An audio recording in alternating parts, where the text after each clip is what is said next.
My boss, but he's very nice, so everything's good. Oh, you've got to say that. I've got to say that. I've got to say that. Thank you for coming. It's wonderful that, again, we're really just now getting back into the flow of having dedications. We had COVID, and then people were reluctant to come. And then if they'd come to Israel, they certainly wouldn't come to a hospital. But now, Baruch Hashem, we're managing to see people. And I think it's a really special opportunity to be able to be doing this together with families that are already connected with Shaare Zedek, and we have a history of working together. So thank you for coming. We're going to be dedicating today the Tully Weinstock-Zal Pediatric Ultrasound Suite. The program is going to be like this. We're going to be going to have a little look at the ultrasound suite. Professor Yechiel Schlesinger, who's the director of the Wilk Children's Hospital, will give you some sort of explanation about the importance of pediatric ultrasound and its uses today. We'll come back here, we'll unveil the plaque. The plaques we keep all together in one space rather than dotted around different rooms, because often these rooms change but the plaques stay where they are, so that's what's important for us. And then we'll go and say a few words together and have a drink together. So if you'd like to follow me, we'll go to the pediatric. Wat is voor lunchbox? Kostuur eruit? Please, if you'd all like to come in.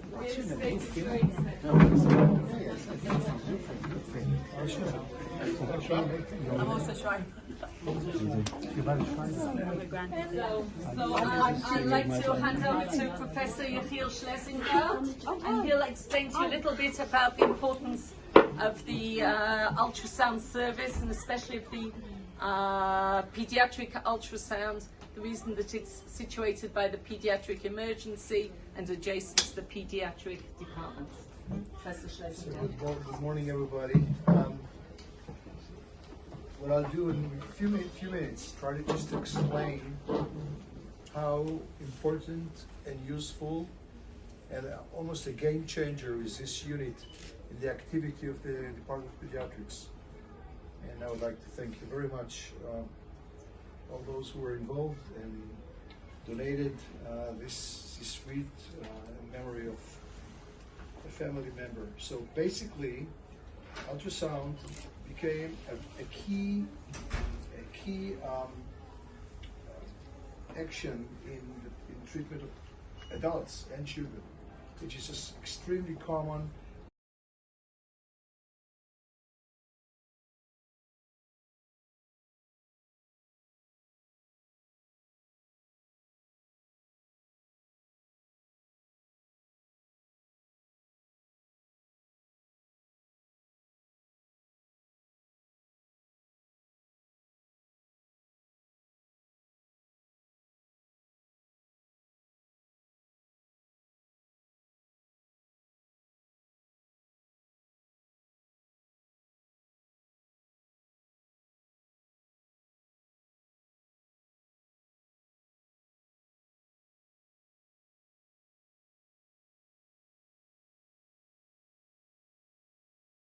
He was very, very, very insistent that every word should be b'makom, and it was very, very, it was very humbling. I was sorry that I never got to know this very, very special gentleman. I know that he was obviously a very special part of all of your families, and I think it's an incredible gesture that this donation has been made in his memory. So thank you all very, very much. I'd like to give, we have here 2 replicas of the plaques, so I won't read it out again. No, please do. I'll make a mistake this time. Please, one for you and one for Graham. Would you like to take the other one? I'd be very, very happy to pass it on to you. If we could just pass it along, thank you very much indeed. And to all of you to say thank you for coming in today. I'd really very much like to hear a little bit more. Graham, I believe that you have a few words to say. Chestnut. That's right. That's right. I got it. I was a little bit into squirrels. Many times Yes. for accuracy. Well, it's already been said, it's my privilege today to speak on behalf of two remarkable ladies who are today endowing the pediatric ultrasound unit in memory of their brother, as you have all heard. The ladies are, of course, my dear mother-in-law, Sarah Schreiber, and can I call her kid sister? Esty Pounds.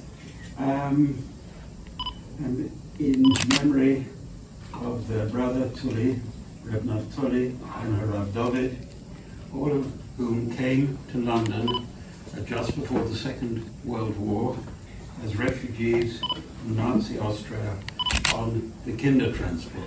As you've also heard, and is mentioned on the plaque, Tully scoured the East End of London.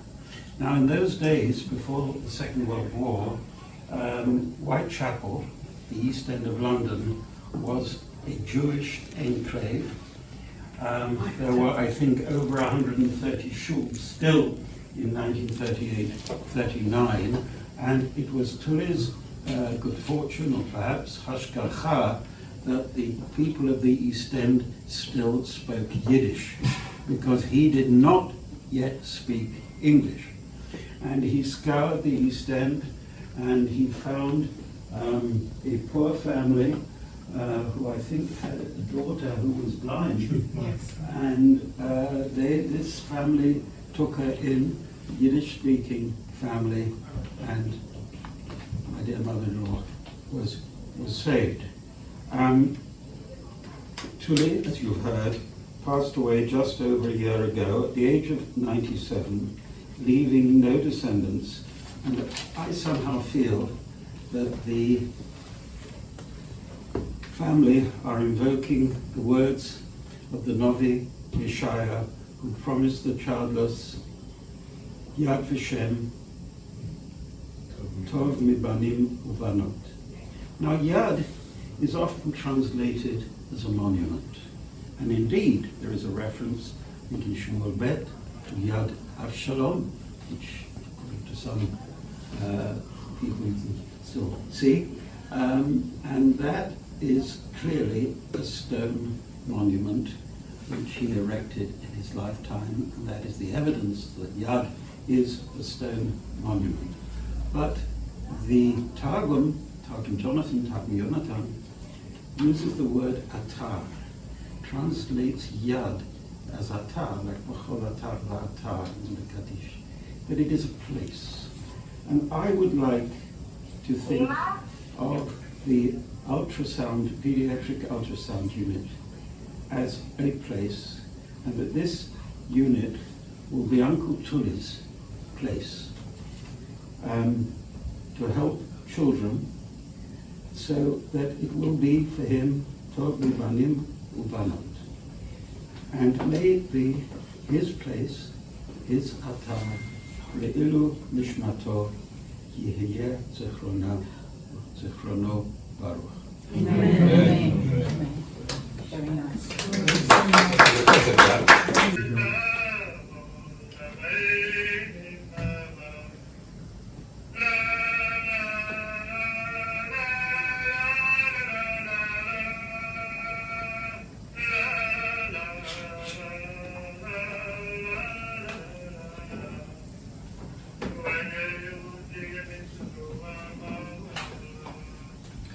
Just to explain, it's a niggin that I sing every Shabbos, and our kids do as well.